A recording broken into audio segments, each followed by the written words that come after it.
Bismillahirrahmanirrahim. Assalamualaikum warahmatullahi wabarakatuh. Waalaikumsalam warahmatullahi wabarakatuh. Alhamdulillahi rabbil alamin. Wa usalli wa usallim ala nabiyyina Muhammadin wa ala alihi wa sahbihi ajma'in. Amma ba'du. Kaum muslimin dan muslimat, a'azzani Allahu wa iyyakum.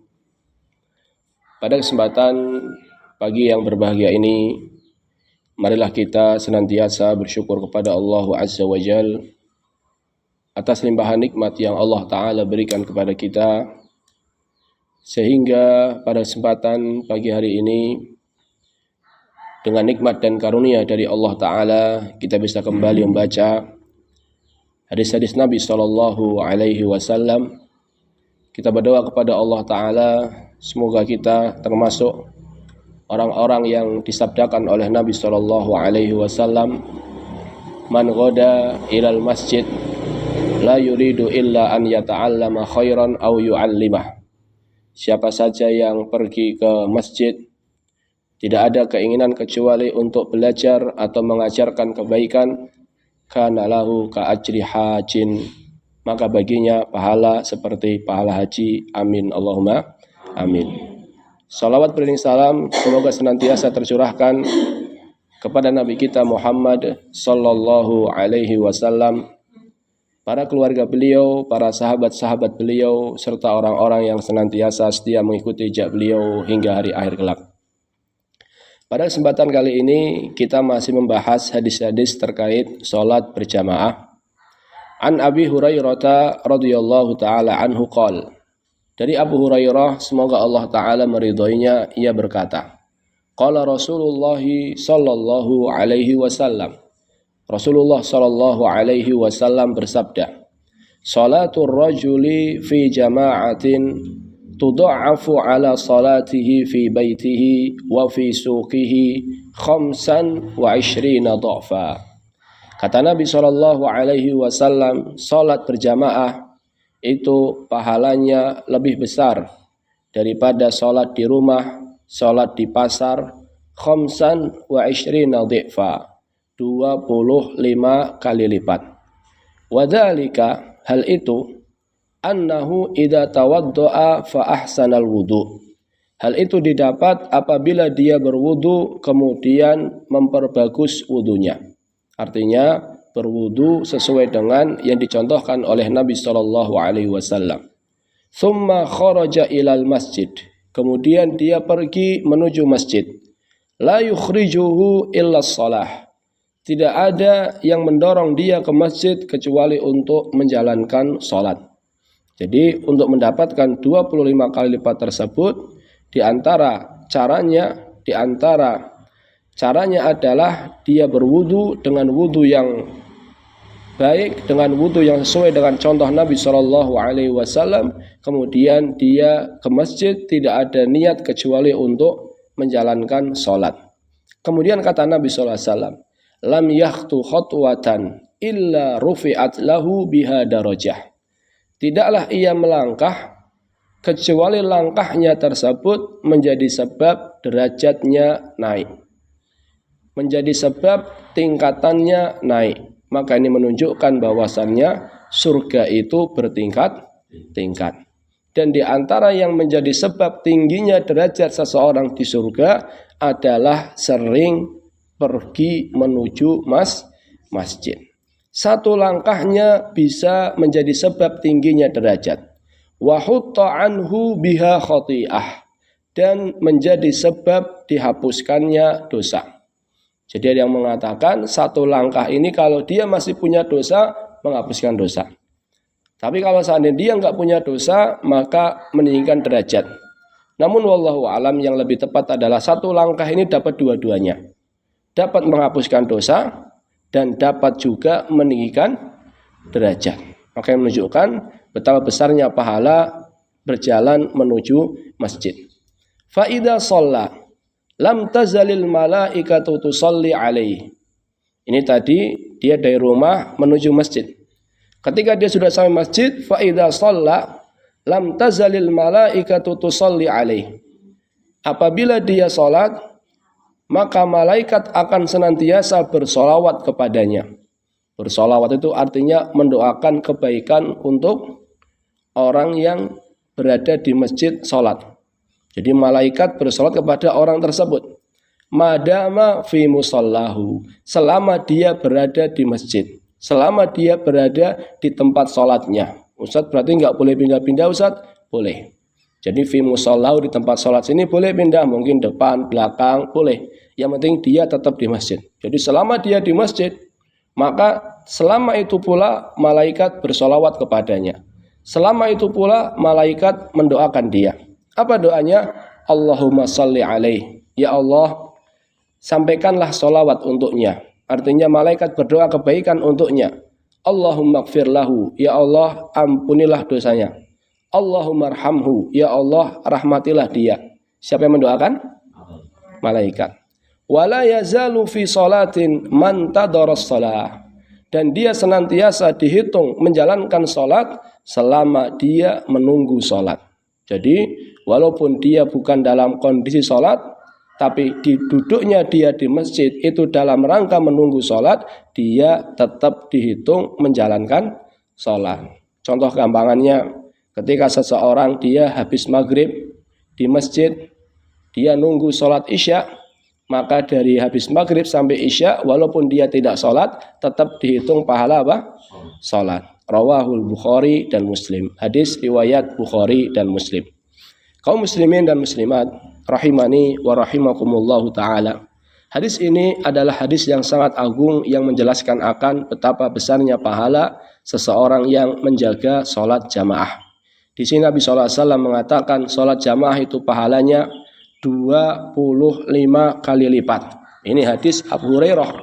Pada pertemuan yang lalu kita sebutkan hadis Ibnu Umar berapa kali lipat? 27 kali lipat. Lalu bagaimana? Kata para ulama, ini tergantung pada sholatnya atau tergantung pada orang yang sholatnya. Orang yang sholat, semakin dia khusyuk, semakin dia sempurna mendapatkan berjamaah, semakin dia ke masjid dalam segera dan seterusnya, maka akan semakin besar pahalanya. Bisa jadi dia dapat 27. Namun kalau seandainya tidak sempurna, bisa jadi dia dapatnya berapa? 25. Jadi dapat 25 atau 27, ini kembali bagaimana orang dalam menjalankan sholat berjamaah tersebut. Kemudian faedah yang kedua yang bisa kita ambil dari hadis ini jamaah adalah keutamaan berjalan menuju masjid. Keutamaan berjalan menuju masjid. Berjalan apa Ustaz di sini? Maksud di sini adalah berjalan kaki. Keutamaan berjalan kaki menuju masjid. Kenapa? Karena di sini kata Nabi Shallallahu Alaihi Wasallam, setiap langkahnya bisa menjadi sebab tingginya derajat, bisa menjadi sebab dihapuskannya dosa. Makanya jamaah, para sahabat dulu mereka sangat semangat untuk berjalan menuju masjid. Bahkan sebagian di antara mereka jamaah ada yang sengaja langkahnya diperpendek. Jadi seharusnya jarak yang bisa ditempuh dengan 100 langkah contohnya, langkahnya diperpendek menjadi 120 langkah contohnya seperti itu. Jadi jalannya langkahnya enggak panjang-panjang. Ketika ditanya, kenapa? Kata sahabat tersebut, saya ingin memperbanyak langkah saya ke masjid. Namun para ulama berbeda pendapat, apakah yang seperti itu disunahkan?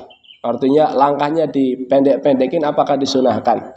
Ini para ulama berbeda pendapat. Namun intinya semangat para sahabat untuk berjalan menuju masjid. Wa fi hadisi Abi Ka'ab, Ubay ibn Ka'ab, disebutkan dalam hadis Ubay ibn Ka'ab, kana rajulun minal ansor baituhu aqsa baitin fil Madinah. Ini menceritakan bagaimana semangat sahabat Nabi berjalan menuju masjid. Dahulu ada sahabat Ansor yang dimana rumahnya itu berada di ujung kota Madinah. Ingat jamaah, kota Madinah di zaman Nabi tidak seluas kota Madinah zaman sekarang. Kalau sekarang luas sekali, tapi kalau Madinah di zaman Nabi itu enggak terlalu luas. Jadi ada sahabat Nabi yang rumahnya itu di ujung kota Madinah. Fakana la tukhti'uhu shalah ma'a Rasulillah. Walaupun rumahnya jauh, dia enggak pernah tidak hadir salat bersama Rasulullah sallallahu. Qala fatawajja'na lahu faqulna lahu ya fulan law annaka ashtaraita himaran yakika minar ramdha wa yakika min hawamil ardi. Kata Ubay bin Ka'ab, wahai fulan, wahai sahabatku, kenapa engkau tidak beli keledai? Kenapa engkau tidak beli kendaraan yang bisa menjagamu dari kerikil, yang bisa menjagamu dari panasnya debu? Jadi Ubay ini melihat kasihan, dia rumahnya apa? Jauh di ujung kota Madinah, dia jalan menuju Masjid Nabawi. Kenapa enggak beli keledai yang bisa kamu naiki sebagai sarana untuk kamu beli ke masjid? Apa kata sahabat tersebut? Ama wallahi ma uhibbu anna baiti mutannabun bi baiti Muhammadin sallallahu alaihi wasallam. Demi Allah, saya tuh enggak pengen rumah saya dekat dengan rumah Rasulullah. Artinya, rumah saya jauh tuh dari masjid saya senang. Karena dengan rumah saya jauh ini akan semakin banyak langkah yang saya langkahkan menuju masjid. Saya bersyukur rumah saya jauh dari masjid dan saya tidak lebih memilih rumah saya dekat dengan rumahnya siapa? Rasulullah SAW. Bukannya nggak mau bertetangga dengan Rasulullah jamaah, namun dia pengen agar semakin langkahnya semakin apa? Banyak. Qala, kemudian Ubay mengatakan, ataitu nabiyallahi fa akhbartuhu. Kemudian saya mendatangi Nabi dan saya menyampaikan apa yang dikatakan oleh orang tersebut. Qala fada'ahu. Kemudian Nabi SAW memanggil orang tersebut. Faqala lahu misla dalik. Kemudian ketika ditanya, dia pun menjawab sesuai apa yang dijawab tadi, sesuai dengan jawaban ketika dia ditanya sama Ubay. Fadzakara lahu annahu yarju fi atharihil ajra. Disebutkan bahwasannya kenapa dia enggak mau beli keledai, kenapa dia enggak mau rumahnya dekat dengan Masjid Nabawi. Apa alasannya? Dia pengen agar setiap langkahnya dihitung pahala bagi dia. Apa kata Nabi SAW? Innalaka mahtasabta. Kata Nabi SAW, bagimu pahala sesuai dengan pengharapanmu. Sebagaimana kamu berharap agar setiap langkah bisa mendatangkan pahala, maka Allah Ta'ala akan berikan pahala kepadamu dari setiap langkah yang engkau langkahkan menuju masjid. Kita lihat jamaah, sahabat ini jamaah, rumahnya apa? Jauh sekali, dia nggak pernah tidak sholat jamaah, dan beliau berharap agar setiap langkahnya bisa mendatangkan pahala, dan Nabi SAW mengiyakan bahwasanya setiap langkahnya bisa mendatangkan pahala dan bisa meninggikan derajat dan bisa juga menghapus dosa. Kita sering mendengar jamaah firman Allah Ta'ala dalam surat Yasin, Inna nahnu nuhyil mauta. Betul enggak? Inna nahnu nuhyil mauta wa naktubu ma qaddamu wa atharahum. Sesungguhnya kami menghidupkan orang-orang yang telah mati. Jadi jamaah, nanti orang-orang telah mati akan ada hari pembalasan, akan ada hari kebangkitan. Inna nahnu nuhyil mauta wa naktubu ma qaddamu wa atharahum. Dan kami menulis apa yang telah mereka lakukan. Jadi semua amal soleh yang mereka lakukan itu tulis. Wa atharahum, dan bekas-bekas mereka. Apa maksud bekas-bekas mereka? Di antara yang disampaikan oleh ahli tafsir adalah langkah-langkah mereka ke masjid itu juga ditulis sebagai apa? Pahala. Pertanyaannya, Ustadz, sekarang kita kebanyakan naik apa? Naik motor. Dapat pahala enggak Ustadz? Dapat enggak jamaah?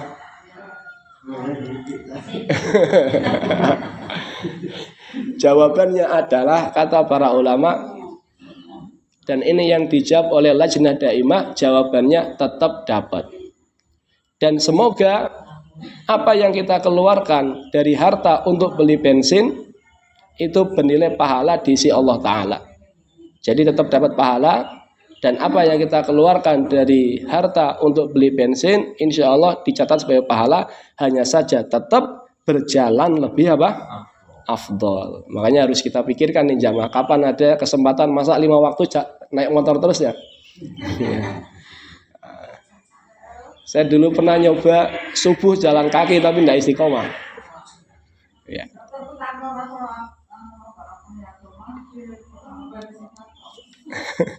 Ini pembahasan yang kedua. Sekarang kita masuki pembahasan yang ketiga. Pembahasan yang ketiga adalah keutamaan menunggu sholat. Di sini disebutkan bahwasannya orang yang menunggu sholat itu didoakan oleh malaikat. Bayangkan jamaah, kalau kita didoakan sama orang soleh saja senang enggak? Senang. Sesoleh-solehnya orang pasti punya dosa. Tapi kalau malaikat enggak pernah berbuat dosa, enggak pernah berbuat maksiat, taat terus sama Allah Ta'ala. Jadi kalau seandainya kita didoakan sama orang soleh aja senang, apalagi yang mendoakan siapa? Malaikat. Dan jumlah malaikat itu banyak jamaah. Di langit itu tidak ada jarak satu jengkal pun kecuali di situ ada malaikat yang sedang sujud. Ini menunjukkan akan betapa banyaknya jumlah malaikat. Maka siapa yang ingin didoakan oleh malaikat, di antara amalannya adalah amalan menunggu waktu sholat. Wallahu ta'ala alam bisawab. Terima kasih atas perhatiannya. Mohon maaf atas segala kesalahan. Kita tutup dengan doa kafaratul majlis. Subhanakallahumma bihamdika asyhadu an la ilaha illa anta astaghfiruka wa atubu ilaih. Wassalamualaikum warahmatullahi wabarakatuh. Waalaikumsalam.